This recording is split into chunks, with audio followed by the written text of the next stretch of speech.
No, but more importantly, I've gotten weirdly good at airbrushing. I've finally caught up on my sleep after the 48 and 48 build, and it's time to take you through the painting and weathering of this Miniart RSO.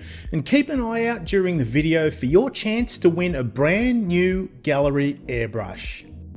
You may recall I'd built and base coated the RSO over a weekend, and the model was then ready to receive its camouflage scheme. I shared the new addition to my airbrush arsenal, the Gaahleri Mobius 0.2mm airbrush, in the last video, and I felt this scheme would be the perfect opportunity to put it to the test.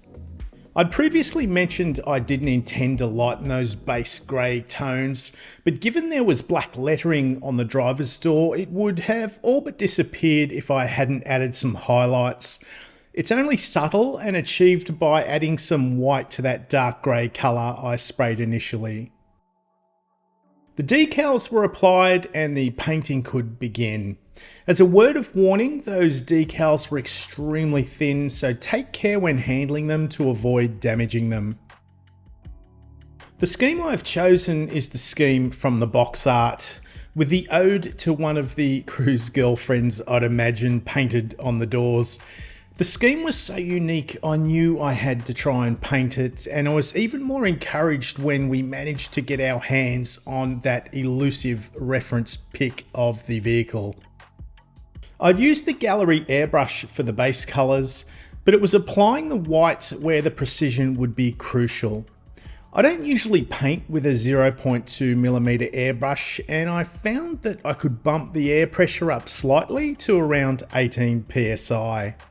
But this airbrush has the micro adjustment function on it, so fine-tuning the airflow was a really simplified process. The scheme as I see it is broken into three styles. There is that mottled heavy coverage on the doors and the tub. Then there's the dots that you see on the roof and on the fronts, and then there is the sparse lineal strokes on the tarp. Interestingly, I didn't have to thin my paint as much as I usually would. Although I don't measure that out with any accuracy, this airbrush just seemed to give me better control without having to rely on thinning the paint so much. I've been working around the shapes, focusing on those three styles of application. The modelling works by controlling the paint flow and keeping the nozzle close. The dots are created by slowly releasing the trigger until the paint starts to flow and the dot then appears. It's very rewarding to see this scheme come together. I'd spent a few days planning the best way to go about this, and using the airbrush for this sort of scheme is probably a little stylized, but I think it captured the essence of the actual vehicle, and that came with a sense of relief. And speaking of rewarding, here is your chance to win yourself a new GAD 39 airbrush.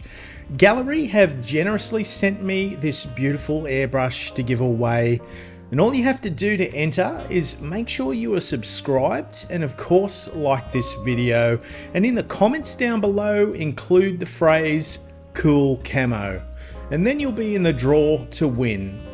The prize will be drawn on the 23rd of May 2025 and is open to everyone, no matter from where you are around the world. And as an added bonus, Gaahleri are offering Workbench Hobbies viewers a 13% discount on purchases through their website.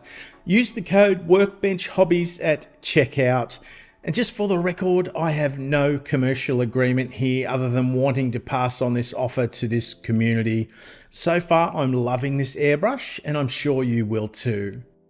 Adding stowage to a vehicle is a great way to enhance the look of it, but being essentially a mechanical mule, this RSO would have often been loaded to the hilt. I'm trying to fast track my stowage painting again by using the airbrush. I first lay the base colours I'm wanting, and then I can add highlights to those colours by adding white to those coloured mixes. The Mobius 0.2mm airbrush gives me a delicate level of control, and I can confidently spray the different colours between those pieces in the moulding without having to mask or brush paint. Washes will later differentiate the shapes and give the parts some volume. One of the things I wanted to capture with the model was the look of the whitewash from the box art, whether that be having brighter spots, but as well as having some running and streaking of it in other areas. I start by applying the white oil paints around the tub. I only use small amounts with the tip of a fine brush, and once in place, I can dry blend and grind them into the surface of the paint using a different clean brush. This helps to create variation in those white tones. I can then look to add some streaking to those dots on the covers of the cabin. The box art artist captured them beautifully, and I wanted to try and recreate them.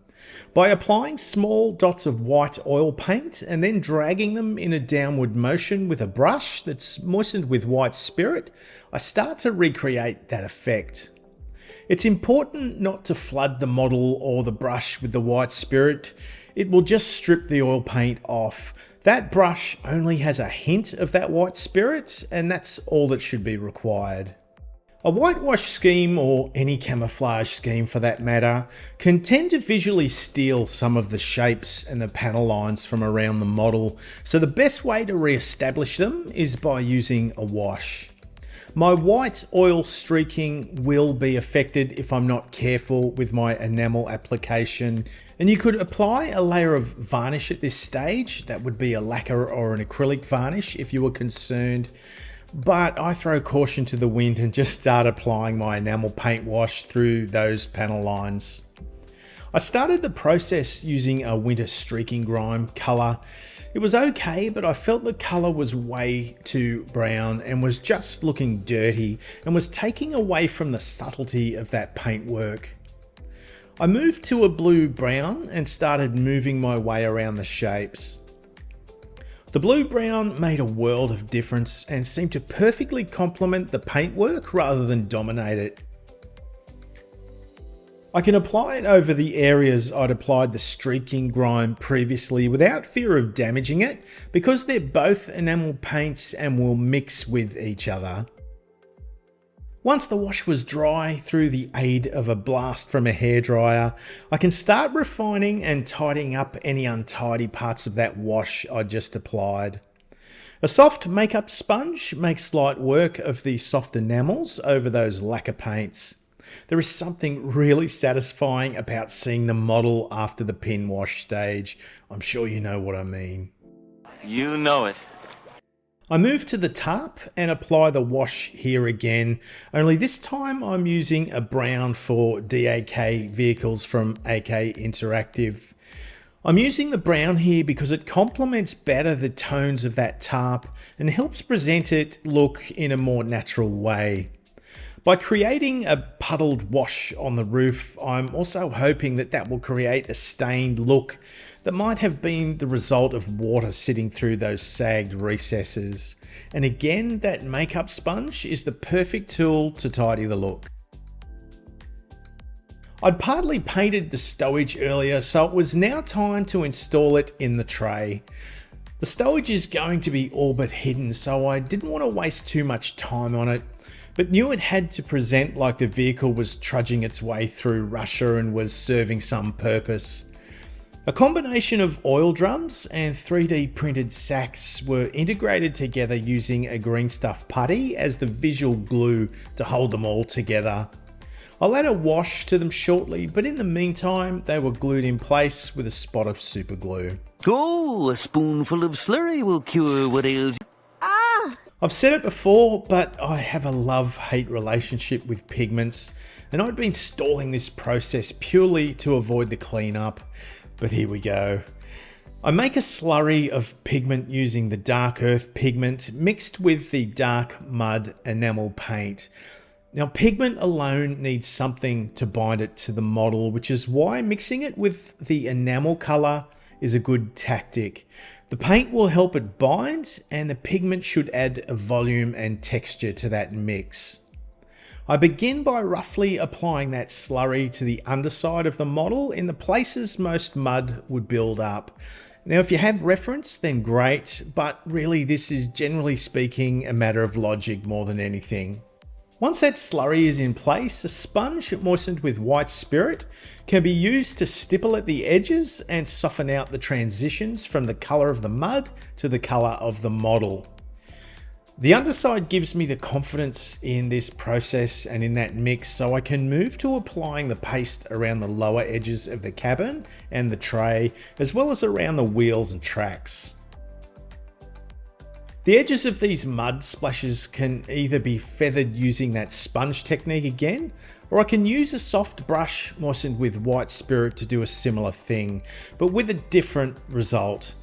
Have some fun with this, especially if you've been painting your base layers with lacquers, because they are a lot tougher than acrylics, and the white spirit really shouldn't be affecting them. With acrylics, you just need to be a little more mindful and lighter handed with the white spirit if you're intending on scuffing and scrubbing at those mud effects. You can see I can also blend that mud in a downward motion to achieve some interesting streaking effects. That mud effect can also be bulked up by sprinkling dried pigment over that wet slurry I applied earlier. I probably should have worked my way around each of the areas before moving to the next, and what I mean by that is I should have done all of the running gear and the tracks before moving to the cabin and the tub. When doing this, you can tend to gather confidence and throw caution to the wind when applying these effects, which can be good in the fact that you can start pushing the boundaries of the technique, but bad in some cases where you end up with an unbalanced result. Just something to look out for with your own models. The beauty of using enamels over lacquers is that I can go back and modify anything I've done without fear of damaging the paintwork. By introducing white spirit back to that equation, I can reactivate the paint and remove or add it as I see fit. It's a great system and something you just can't do when you're weathering your models with acrylics. Wet areas of mud generally present with a darker tone and a greater level of gloss to them. The wet effects work best when you reduce the coverage and target it at the bottom edges of the panels. These are the areas that would take the longest to dry out and hence still represent in that darker glossy way. Once the layer is blended with the other effects, I can use it to create speckles by flicking a loaded brush over an airbrush needle. I don't want this effect to dominate, but to enhance and build up the mud that I've already created. There's a fine line between having this paint too thick or too thin. If it's too thick, it's going to be hard to splatter. If it's too thin, the splatters tend to be big blobs of wet paint. In saying that, because again, we're working with these enamel paints, it is very easy for me to modify or remove any of those speckles that look overscale or out of place. By blending them again in the downward motion, I can add yet another layer of subtle streaking, creating an interesting and realistic look. I probably should have done my mud effects with the tarp in place, but I'd managed to keep the application under control to this point. With the tarp in place, I'm using earth effects. Again, it's an enamel paint and I'm working that color around the bottom edges of that tarp area. And I'm using this because it's a lighter color to the darker mud around the bottom edges I'd applied earlier. Because the element sits up quite high, this earth color should add a dirty, weathered look to that tarp rather than be another layer of mud in the equation. The paint is softly blended in with that brush and white spirit, and in some cases dragged in that downward motion again to create subtle streaking. You can see these same techniques being used across the whole model, but using different colors and varying the intensities of the effect, all to create a cohesive look across all the shapes. Further building on these wet mud effects, the dedicated wet effects product is applied to reinforce those mud effects that are currently there. This would need to be applied a few times because the intensity of that gloss does tend to diminish as the paint dries, so multiple layers are required. On the home straight now, and the wipers are supplied as etch or plastic parts. The etch is very fine and I struggle to bend it, but I think it will look better than the alternative. To create the mask for the front glass, I created a couple of paper masks using a compass and held them in place with a blob of blue tack. A light dusting of a mix of German grey and buff is all it takes to create the illusion of the wipers being used over the glass. And with a few bits and pieces tidied up around the model, I think I'm prepared to call this one done. I have a few plans for the display of this one and only have the doors held on with blue tack, so if they sit a little odd, then that's the reason.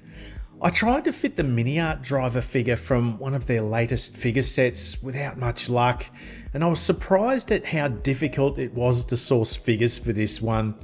But all going to plan, I should have something on the way. It's just a matter of 1, if they'll fit, and 2, how long they'll take to find their way to me here in Australia. So the RSO's journey is on hold for the time being. Painting a scheme like this had the potential to go wrong pretty quickly. The application really relies on a high level of control with the airbrush and a sound understanding of how important thinning your paints can be. Yes, I hear you reminding me of the video from a few weeks ago, cheapskate airbrushing. I'm sure some of you will remember that one, and the results a budget airbrush can give you for everyday painting. And I do stand by that for the most part, but I doubt that a knockoff airbrush could deliver the results I required for this model. This Gaahleri Mobius airbrush was supplied to me as a review sample, and from using it over the last couple of weeks, I can honestly say it's given me a level of control I'm simply not used to, and I'll be using it as my go-to airbrush moving forward.